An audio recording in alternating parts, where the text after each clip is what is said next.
Hello everyone, welcome to English grammar class. ఈ క్లాస్లో మనం పంక్చుయేషన్ మార్క్స్ గురించి తెలుసుకుంటున్నాం. మనం ముందు వీడియోలో టర్మినల్ పంక్చుయేషన్ మార్క్స్ గురించి తెలుసుకున్నాం. ఎవరన్నా ఈ వీడియోని ఫస్ట్ టైం చూసేటట్టయితే ఛానల్ని సబ్స్క్రైబ్ చేయండి. దాని ప్రకారంగా మీకు ముందు ఏమేమి వీడియోస్ అయితే ఉన్నాయో ఆ వీడియోస్ అన్నీ కూడా మీకు కనిపిస్తాయి అన్నమాట. దాన్ని బట్టి మీరు ఏ వీడియో చూడాలనుకున్నారో అది చూడొచ్చు. సో అంటే ఇక్కడ ఈ పంక్చుయేషన్ మార్క్స్ అనేది ముందు వీడియోకి కంటిన్యూషన్. సో మీరు ముందు వీడియో చూస్తే మీకు ఇది ఇంకా క్లియర్గా అర్థమవుతుంది అన్నమాట.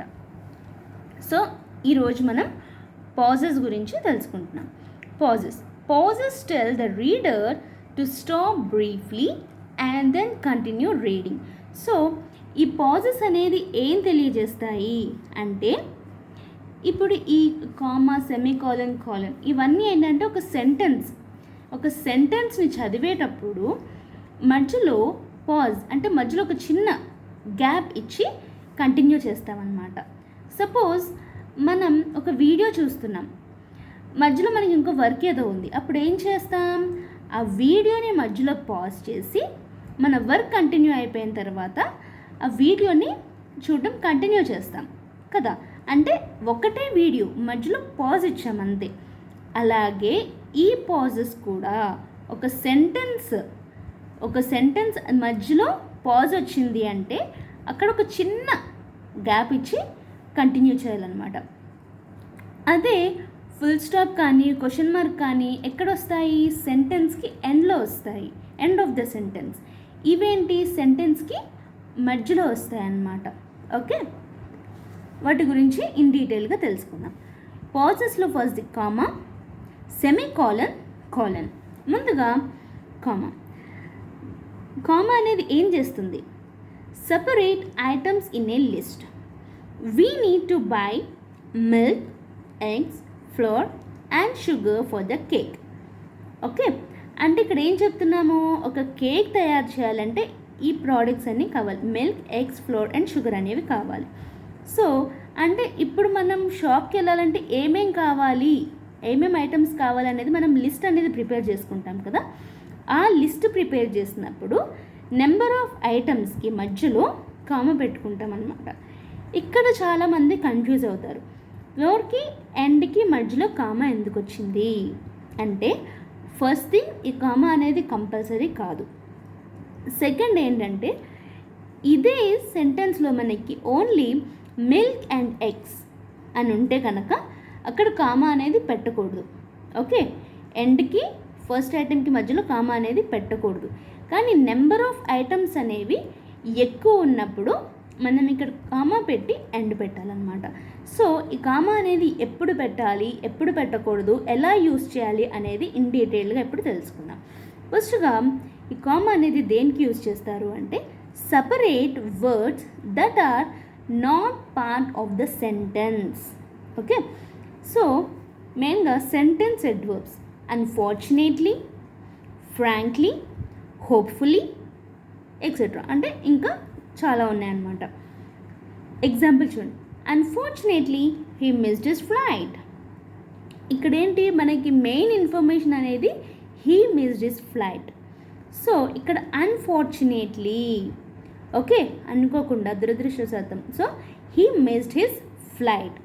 ఇక్కడ కామా అనేది పెట్టాం ఎందుకు, separate words that are not part of the సెంటెన్స్లో ఏవైతే మెయిన్ ఇంపార్టెంట్ కాదో వాటికి మనం కామా అనేది పెడుతున్నాం అన్నమాట. Unfortunately comma he missed his flight. అలాగే forms of address, Ramya can you come here and help me with this. Okay, ఒక నేమ్ అనేది చెప్పే ముందు మనం చెప్పిన తర్వాత అంటే Ramya can you come here and help me with this. So Ramya అనే అమ్మాయిని మనం స్పెసిఫిక్గా పిలుస్తున్నాం అనమాట. స్పెసిఫిక్గా మనం రమ్యాని కన్సిడర్ చేస్తున్నాం. So Ramya can you come here and help me with this. So ఒక నేమ్ కానీ ఏమైనా ఎవరినైతే మెయిన్గా అడ్రస్ చేస్తున్నామో అంటే ఎవరికైతే మెయిన్గా చెప్తున్నామో, ఓకే, సో ఒకరిని అడ్రస్ చేసేటప్పుడు ఇక్కడ కామా అనేది యూజ్ చేయాలన్నమాట. అలాగే సెల్యుటేషన్, గ్రీటింగ్. ఎవరైనా గ్రీటింగ్స్ ఇచ్చడం అంటే dear sir or respected madam. So okay, respected madam దగ్గర కామా వస్తుంది అనమాట. అలాగే డియర్ సార్ లెటర్ రాసినప్పుడు కానీ ఈమెయిల్స్ రాసినప్పుడు కానీ okay, dear sir respected madam ఇలా రాసినప్పుడు మనం కామా అనేది పెట్టి నెక్స్ట్ లైన్ నుంచి కంటిన్యూ చేస్తాం. అలాగే క్లోజింగ్, లెటర్ క్లోజింగ్లో yours faithfully, yours sincerely. So closing అప్పుడు కూడా యువర్స్ ఫెయిత్ఫుల్లీ, యువర్స్ సిన్సియర్లీ దగ్గర కామా అనేది పెడతాం. అలాగే separate linking words, however, therefore, for example, etc. These words connect one sentence to another sentence. So ఈ లింకింగ్ వర్డ్స్ అనేవి ఏంటి అంటే ఒక సెంటెన్స్ని ఇంకో సెంటెన్స్ని రెండింటిని కలపడానికి ఈ లింకింగ్ వర్డ్స్ అనేవి యూస్ చేస్తామన్నమాట. ఈ లింకింగ్ వర్డ్స్ యూస్ చేసినప్పుడు మనం కామా అనేది కంపల్సరీగా పెట్టాలి. Her parents wanted her to be a doctor. However, she had other plans. Okay, her parents wanted her to be a doctor. ఇక్కడితో ఒక సెంటెన్స్ అనేది కంప్లీట్ అయిపోయింది. However, she had other plans. Okay, so ఇక్కడ ఈ సెంటెన్స్ని ఈ రెండు సెంటెన్సెస్ని కలపడానికి మనం ఈ however, therefore, for example అనేవి యూజ్ చేసినప్పుడు పక్కన కామా అనేది కంపల్సరీగా ఉండాలన్నమాట. Next clauses. We went to the beach last weekend. ఇది ఏంటి? Independent clauses. ఓకే, మనకి క్లాజెస్లో 2 types, independent and dependent clause. Okay, ఇప్పుడు ఈ ఇండిపెండెంట్ క్లాజ్, ఇప్పుడు ఈ క్లాజెస్ అనేది దేని బట్టి చెప్తామంటే నెంబర్ ఆఫ్ వర్బ్స్ని బట్టి మనం ఓకే ఆ సెంటెన్స్లో ఎన్ని క్లాజెస్ ఉన్నాయో చెప్పచ్చు అనమాట. సో ఇప్పుడు ఈ ఒక్క ఇండిపెండెంట్ క్లాజ్ అనేది మనకి ఒక కంప్లీట్ సెంటెన్స్ని ఫామ్ చేసిందనమాట. Okay, one independent clause can make a sentence. We went to the beach last weekend. So ఇది ఇండిపెండెంట్ క్లాజ్. ఇప్పుడు చూడండి, when Rahul gets home from work, he watches TV for an hour. ఇక్కడ ఏంటి? when Rahul gets home from work. ఇక్కడ మనకి ఇది dependent clause. ఇది dependent clause ఎందుకైంది? ఈ క్లాజ్ అనేది he watches TV for an hour అంటే రాహుల్ ఇంటికి వచ్చిన తర్వాత ఏం చేస్తాడు అనేది ఇక్కడ మెయిన్ ఇన్ఫర్మేషన్ అనమాట. When Rahul gets home from work, he watches TV for an hour.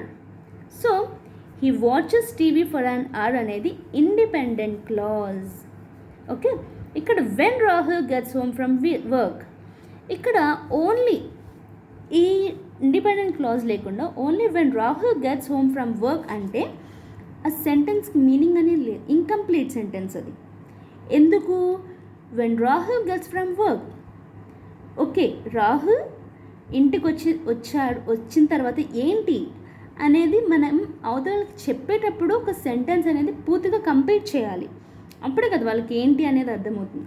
అదే సగం చెప్తే ఏంటి, నెక్స్ట్ ఏం జరుగుతుంది అనేది వాళ్ళకి తెలియదు అనమాట. So when Rahul gets home from work, he watches TV for an hour. So he watches TV for an hour అనేది ఇండిపెండెంట్ క్లాజ్. అంటే he watches TV for an hour అనేది వేరే సెంటెన్స్ మీద వేరే దాని మీద డిపెండ్ అవ్వలేదన్నమాట. సో ఇది మనకి independent clause. If dependent clause comes first, then we have to use comma in between dependent and independent clause. ఎప్పుడైతే ఒక సెంటెన్స్లో ఫస్ట్ డిపెండెంట్ క్లాజ్ తర్వాత ఇండిపెండెంట్ క్లాజ్ అనేది యూజ్ చేస్తామో రెండిటికి మధ్యలో మనం కామా అనేది కంపల్సరీగా పెట్టాలన్నమాట. సో ఇప్పుడు డిపెండెంట్ ఇండిపెండెంట్ క్లాజెస్ అనేది ఉంటే మధ్యలో కామా యూజ్ చేయాలని తెలుసుకున్నాం. అలాగే if we have 2 independent clauses in a sentence, we have to use comma and then use and, but or so. ఈ and, but or so అనేది కోఆర్డినేటివ్ కంజంక్షన్స్ అనమాట.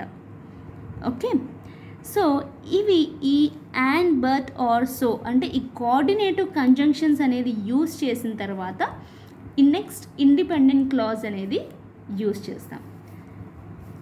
They offered him a promotion and he accepted it immediately. They offered him a promotion. Okay, ఇది ఒక independent clause. Only they offered him a promotion అంటే చాలు, ఇది అవసరం లేదు. కానీ మనం ఇంకొక ఇండిపెండెంట్ క్లాజ్ అనేది యూజ్ చేస్తున్నాం అన్నమాట. సో 2 ఇండిపెండెంట్ క్లాజెస్ అనేది ఒక్కటే చోట యూజ్ చేస్తే అప్పుడు ఈ అండ్కి ముందు క్లాజ్కి మధ్యలో కామా అనేది పెట్టాలన్నమాట. They offered him a promotion and he accepted it immediately. అలాగే connecting independent and dependent clause. If dependent clause comes second, then don't use comma between 2 clauses. ఎప్పుడైతే ఫస్ట్ ఇండిపెండెంట్ క్లాజ్ తర్వాత డిపెండెంట్ క్లాజ్ వస్తుందో అప్పుడు comma అనేది use చేయకూడదు. రెండింటికి మధ్య comma అనేది యూజ్ చేయకూడదు. అంటే ఇప్పుడు కామా అనేది ఎప్పుడు యూజ్ చేయాలి? ఓన్లీ ఫస్ట్ డిపెండెంట్ క్లాజ్ తర్వాత ఇండిపెండెంట్ క్లాజ్ వచ్చినప్పుడే మనం కామా యూజ్ చేయాలి. అదే ఫస్ట్ ఇండిపెండెంట్ తర్వాత డిపెండెంట్ వస్తే అది అక్కడ మనం కామా అనేది యూజ్ చేయకూడదు. అలాగే relative or adjective clauses. We don't use comma for essential relative clause. So ఇక్కడ రిలేటివ్ క్లాజ్లో మళ్ళీ మనకి ఎసెన్షియల్ నాన్ ఎసెన్షియల్ అనేవి రెండు ఉంటాయి. We don't use comma for essential relative clauses. అంటే that lady is the scientist who won the Nobel Prize in Physics this year. Essential relative clause అంటే ఇక్కడ ఈ హూ అనేది ఇక్కడ ఎసెన్షియల్ రిలేటివ్ క్లాజ్ అనమాట. ఇక్కడ who one the Nobel prize in physics. Okay, ఇక్కడ ఇది ఎసెన్షియల్. ఎందుకు ఎసెన్షియల్ అంటే that lady is the scientist. Which scientist? A scientist? ఎవరు ఆ లేడీ, ఏంటి అనేది ఇన్ఫర్మేషన్ అనేది మనకి తెలియాలంటే, పూర్తిగా తెలియాలంటే మనం ఈ ఎసెన్షియల్ రిలేటివ్ క్లాజ్ అనేది యూజ్ చేయాలి. Who one the Nobel prize in physics this year. ఎవరైతే ఈ ఇయర్ ఫిజిక్స్లో నోబెల్ ప్రైజ్ అవార్డ్ తెచ్చుకున్నారో తను, that lady is the scientist. Okay, తను సైంటిస్ట్ అని చెప్పడానికి. అంటే that lady is the scientist, ఆ లేడీ ఒక సైంటిస్ట్. ఎవరు ఆ లేడీ అంటే who won the Nobel Prize in Physics this year. So essential relative clause అనేది యూజ్ చేసినప్పుడు we should not use comma in between.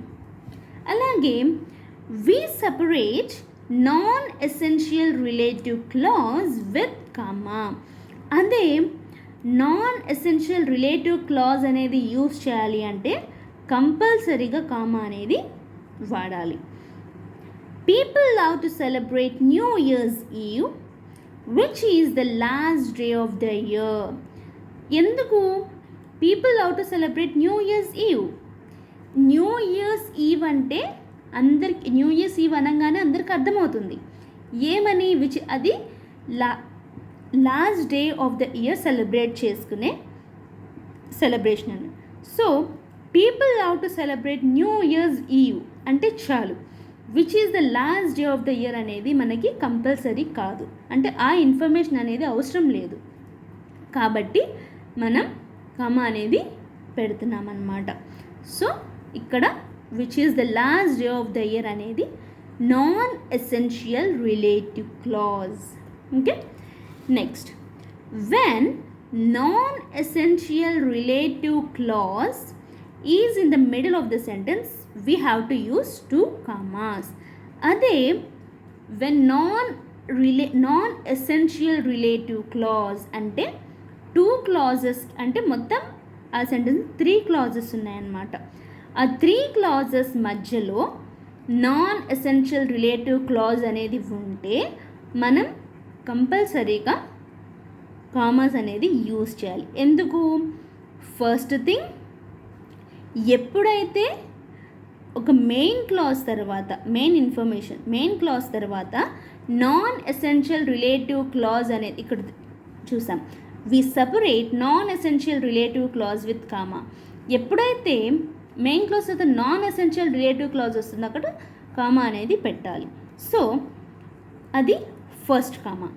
Next వచ్చేసి చూడండి, my friend Oliver whom you met at the party just got a job at Apple. So ఇక్కడ my friend Oliver ఇది అనేది main clause. whom you met at the party, ఇది whom you met at the party అనేది non essential relative clause. So just got a job at Apple. So non essential relative clause తర్వాత మనం comma అనేది పెట్టాలి. So అంటే ఇప్పుడు my friend Oliver just got a job at Apple అనే information ఇస్తే చాలు. Whom you met at the party అనే ఇన్ఫర్మేషన్ అవసరం లేదు, ఎందుకు ఇక్కడ మై ఫ్రెండ్ ఆలివర్ అని మనం స్పెసిఫై చేసేసాం. సో ఇది non essential relative clause. So non essential relative clause అనేది యూజ్ చేయాలంటే మధ్యలో కామా అనేది పెట్టాలి. సో ఈ నాన్ ఎసెన్షియల్ రిలేటివ్ క్లాజ్ తర్వాత మళ్ళీ కామా అనేది పెట్టాలన్నమాట. Next semicolon. The semicolon is used to combine closely related sentences. Okay? I went to see a movie with my sister. I thought it was amazing. She thought it was terrible. ఇక్కడ ఏమన్నాం, semicolon is used to combine closely related sentences. Okay, ఏవైతే ఒక సెంటెన్స్కి ఇంకో సెంటెన్స్కి related ఉంటుందో closely related సెంటెన్సెస్ని కలపడానికి మనం semicolon అనేది use చేస్తామన్నమాట. I went to see a movie with my sister. I thought it was amazing. She thought it was terrible. ఇక్కడ I thought it was amazing, she thought it was terrible. రెండు కూడా related. ఎందుకు related? రెండు కూడా movie గురించే మాట్లాడుకుంటున్నారు, రెండు కూడా మూవీ గురించి మాత్రమే. సో ఈ రెండు క్లాజ్ మనకి రెండు కూడా ఏంటి, closely related sentences. So I thought it was amazing but she thought it was terrible. So ఇక్కడ మనం ఈ రెండింటిని క్లోజ్ రిలేటెడ్ సెంటెన్సెస్ని మనం కామా పెట్టి బట్ అనేది, ఓకే, బట్ అనేది ఏంటి, కోఆర్డినేటివ్ కంజంక్షన్. ఓకే, కామా పెట్టి కోఆర్డినేటివ్ కంజంక్షన్ తోటి కలపచ్చు. లేదా I thought it was amazing semicolon she thought it was terrible. అంటే ఇక్కడ మనం ఈ సెంటెన్స్ని కోఆర్డినేటివ్ కంజంక్షన్ అనేది యూజ్ చేయకుండా సెమీకాలన్ తోటి రీప్లేస్ చేసామన్నమాట. సో ఈ సెమీకాలన్ అనేది యూజ్ చేస్తే రెండు సెంటెన్సెస్ని కోఆర్డినేటివ్ కంజంక్షన్ లేకుండా కలపచ్చు. కానీ కొన్ని కంజంక్టివ్ అడ్వర్బ్స్ వీటికి semicolon and however, semicolon and conjunctive adverbs అనేవి యూజ్ చేస్తామన్నమాట. ఈ కంజంక్టివ్ అడ్వర్బ్స్ ఏంటి, however, therefore, for example, in fact, etcetera. ఇక్కడ సెంటెన్స్ చూడండి, her parents wanted her to be a doctor, however she had other plans. Okay, ఇదే example మనం ముందు తెలుసుకున్నాం.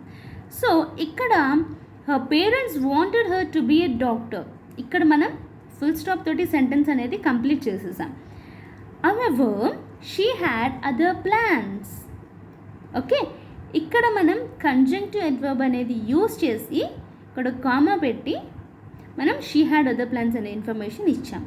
కానీ అదే మనం సెమీకాలన్ యూజ్ చేస్తే her parents wanted her to be a doctor, semicolon, however she had other plans. ఈ రెండింటికి డిఫరెన్స్ చూస్తే ఇక్కడ మనం ఎప్పుడు కూడా ఫుల్ స్టాప్ పక్కన ఫుల్ స్టాప్ తర్వాత ఫస్ట్ క్యాపిటల్ లెటర్ వస్తుంది.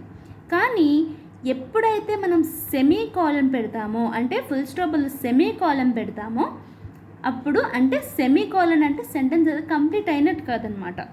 సో ఇక్కడ సెమీకాలన్ పెట్టినప్పుడు మనం లోవర్ లెటర్ యూజ్ చేస్తామన్నమాట. So however she had other plans. అలాగే ఇక్కడ however యూస్ చేసినప్పుడు కామా అనేది పెట్టాలి. నెక్స్ట్ వచ్చేసి colon.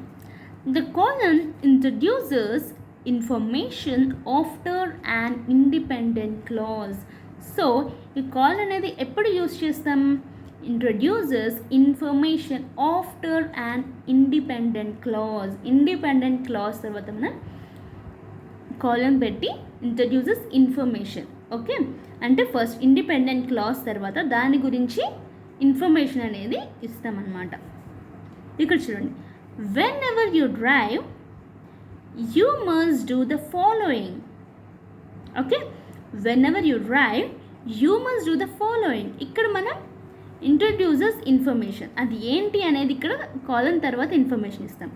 అలాగే ఇక్కడ కాలన్ అనేది ఇక్కడ ముందు స్పేస్ అనేది ఇవ్వకూడదు, కాలన్ తర్వాత స్పేస్ ఇవ్వాలి కానీ ముందు స్పేస్ ఇవ్వకూడదు అనమాట. Whenever you drive you must do the following: wear your seat belt, obey traffic rules and keep your eyes on the road. Means you have to concentrate on the traffic on the road. దీన్నే మనం ఇంకోలా rewrite: whenever you drive you must wear your seat belt, obey traffic laws and keep your eyes on the road. Okay, అలాగే ఈ colon అనేది మనం క్లాజెస్కి కూడా use చేయొచ్చు అనమాట. Information after the colon can also be a clause. Okay, so అంటే ఇక్కడ ఏం చెప్పాము? Introduces information after an independent clause. అలాగే ఇక్కడ ఇదేంటి? లిస్ట్కి అంటే ఇవన్నీ లిస్ట్ చేస్తున్నాం అనమాట ఏంటంటే. ఇక్కడ లిస్ట్ కాకుండా మనం క్లాజ్, ఇక్కడ ఒక క్లాజ్ అనేది ఇస్తున్నాం అనమాట. Information after the colon can also be a clause. అంటే not only a list, even clause అనేది కూడా యూజ్ చేయొచ్చు అనమాట. Let me make this very clear. If you fail another test, I am taking away all your video games. So let me make this very clear. About what? దేని గురించి నేను clear చెప్పాలనుకుంటున్నావు? If you fail another test, I am taking away all your video games. Okay, ఎప్పుడైతే నువ్వు వేరే టెస్ట్లో కూడా fail అవుతావో అప్పుడు నీ వీడియో గేమ్స్ అన్నీ కూడా నేను తీసేసుకుంటానని చెప్పేసి ఒక మదర్ ఒక డాటర్ కానీ సన్ కానీ ఆర్డర్ చేస్తున్నాను అనుకోవచ్చు. ఓకే, దీన్నే మనం రీరైట్ చేస్తే let me make it very clear that if you fail on the test I am taking away all your video games. Okay, next apostrophe. ఇక్కడ ఈ అపోస్ట్రఫీ అనేది మనం రెండు రకాలుగా యూజ్ చేస్తాం. Mark contraction, when two words combine into a single word. ఓకే, two వర్డ్స్ని మనం సింగిల్ వర్డ్గా కంబైన్ చేయాలన్నప్పుడు మనం అపోస్ట్రఫీ అనేది యూజ్ చేస్తామన్నమాట. దీన్నే మార్క్ కాంట్రాక్షన్ అంటాం. I'm a teacher. ఇక్కడ ఐఎమ్ ఏ టీచర్ అనేది ఐ యామ్. ఇక్కడ ఈ ఎప్పుడు యూజ్ చేస్తాము? Use apostrophe in place of omitted letters. అంటే ఏ వర్డ్స్ అయితే మనం యూజ్ చెయ్యమో ఆ ప్లేస్లో మనం అపోస్ట్రఫీ అనేది పెడుతున్నాం. సపోజ్ ఐ యామ్, ఇక్కడ ఏ అనేది లేదు, ఏ అనేది తీసేసాం, ఒమిటెడ్ అంటే రిమూవ్ అనమాట, ఏ అనేది లేదు. సో ఏ ప్లేస్లో మనం అపోస్ట్రఫీ అనేది పెడతామన్నమాట. She's waiting at the bus stop. ఇక్కడ షీజ్ అనేది దేనికి వాడతాం అంటే షీ అపోస్ట్రఫీ ఎస్ అనేది దేనికి వాడతాం? ఐదర్ షీ ఈజ్ అన్నప్పుడు కానీ లేదా షీ హ్యాజ్ అన్నప్పుడు కానీ షీ అపోస్ట్రఫీ ఎస్ యూజ్ చేస్తాం. He would never take a bribe. Okay, he would never break. So ఇక్కడ మనం ఎక్కడ యూజ్ చేసాం? హీకి వుడ్. సో ఇక్కడ మధ్యలో మనం మిడ్ చేసాం, అంటే మధ్యలో మనం వర్డ్స్ని రిమూవ్ చేసాం, లెటర్స్ని యూజ్. సో ఆ ప్లేస్లో మనం అపోస్ట్రఫీ అనేది యూజ్ చేస్తాం అనమాట. He would never take a bribe. He would or he had, అంటే హీ వుడ్కి కానీ లేదా హీ హ్యాడ్కి కానీ మనం హీ అపోస్ట్రఫీ డి అనేది యూజ్ చేస్తామన్నమాట. అలాగే ఇక్కడ చూడండి, they are not coming to the party. Okay, they aren't coming to the party, they are not coming to the party. Okay, ఇక్కడ మనం they aren't coming to the party అంటే ఇక్కడ are not, ఇక్కడ NOT ఓ ప్లేస్లో మనం apostrophe అనేది use చేస్తాం. అలాగే they are not coming to the party, they are not coming, so ARE ఇక్కడ ఏ ప్లేస్లో మనం ఎపోస్ట్రఫీ యూజ్ చేసాం, they are not coming to the party. But we cannot use it as they apostrophe are apostrophe and not. So అంటే ఒకేసారి మనం రెండు వర్డ్స్కి ఎపోస్ట్రఫీ అనేది యూజ్ చేయలేము. ఐదర్ దే ఆర్ కమింగ్ అంటే ఐదర్ దీనికి కానీ లేదా దే ఆర్ అంటే ఐదర్ ఆర్కి కానీ లేదంటే నాట్ కానీ ఆ మధ్యలోనే యూజ్ చేయాలి తప్ప రెండింటికి కలిపి ఒకేసారి యూజ్ చేయలేమన్నమాట. Next mark position. Position refers to relationship or ownership. So ఈ పొజిషన్ అనేది ఏంటి? పొజిషన్ అనేది refers to relationship or ownership అంటే అది స్పెసిఫిక్గా ఎవరిది అనేది చెప్పడానికి మనం పొజిటివ్ మార్క్ అనేది యూజ్ చేస్తాం అన్నమాట. The pages of a book, the pages of a book, a book's pages అంటే the pages of a book. ఆ పేజెస్ అనేవి ఎక్కడివి, ఎవరివ పేజెస్, ఎందులోవ పేజెస్ అంటే ఆ బుక్స్ పేజెస్ అంటే ఒక బుక్లోని పేజెస్ అని చెప్పడానికి ఆ బుక్స్ పేజెస్. ఓకే, అంటే ఆ పేజెస్కి ఓనర్ ఎవరు? బుక్. ఓకే, అంటే మనం ఓనర్షిప్ అనేది ఎవరిది, మెయిన్ ఓనర్షిప్ అనేది ఎవరిదని చెప్పడానికి మనం ఈ పొజిషన్ మార్క్ అనేది యూజ్ చేస్తామన్నమాట. సో ఇది స్పెసిఫిక్గా ఈ పేజెస్ ఎందులోవి, ఆ స్పెసిఫిక్ బుక్లోది. సో ఆ books pages. The boys ball. So ఇక్కడ ఏంటి, ఇక్కడ మనం బుక్కి ఎస్కి మధ్యలో ఎపోస్ట్రఫీ పెట్టాం, కానీ ఇక్కడ ఎస్ తర్వాత ఎపోస్ట్రఫీ పెట్టాం. ఎందుకు అంటే ఇది ప్లూరల్. సింగులర్కి ఇక్కడ మధ్యలో పెడతాం, అదే ప్లూరల్కి ఎస్ తర్వాత ఎపోస్ట్రఫీ పెడతాం అనమాట. ది బాయ్స్ బాల్ అంటే అక్కడ వన్ సింగిల్ బాయ్ కాదు, number of boys, either 3 or 4 or 5. So అక్కడ వాళ్ళందరి బాల్ అది. ఓకే, ఒక స్పెసిఫిక్ బాయ్ది కాదు, వాళ్ళందరి బాల్ కాబట్టి అది the boys ball. Okay, so next ఒక టెస్ట్ అనేది ఇస్తాను, మీకు మీరుగా చెక్ చేసుకోండి, check your knowledge. The cheetah which can reach speeds up to 120 km/h is the fastest land animal in the world. She was out looking for a dog all night, but she couldn't find him. Mr. and Mrs. Jones are very wealthy. However, they still live a simple life. The most important principle in business is this. The most important principle in business is this: respect your customers. A day's salary, 2 days' salary. So ఇక్కడ answer అనేది already ఇచ్చేసాను. So ఇప్పుడు ఎక్కడైతే commerce పెట్టాలో, semi colon పెట్టాలో, colon పెట్టాలో, ఎపోస్ట్రఫీ పెట్టాలో అనేది మీకు మీరుగా ఆలోచించి ట్రై చేయండి. వీడియోని పాజ్ చేసి ట్రై చేయండి.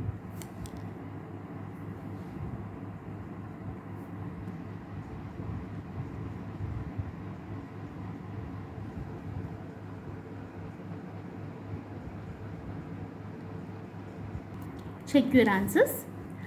The cheetah, which can reach speeds up to 120 km/h, is the fastest land animal in the world.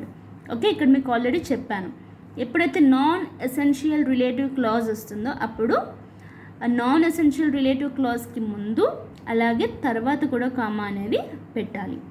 Next, she was out looking for a dog all night, but she couldn't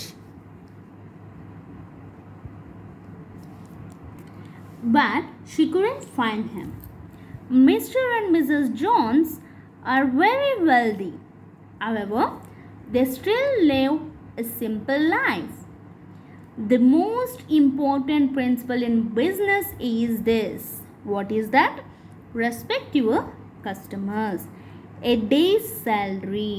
so ఇక్కడ single డేది కాబట్టి మనం day ఎఫోస్టఫీ yes use చేసాం. అలాగే 2 days salary. So ఇక్కడ మనకి ఇది plural కాబట్టి yes తర్వాత ఎఫోస్టఫీ అనేది వచ్చిందనమాట. సో ఇక్కడతో పంక్చుయేషన్ మార్క్స్ గురించి అందరికీ క్లియర్గా అర్థమైంది అనుకుంటున్నాను. Thank you for watching. Bye bye.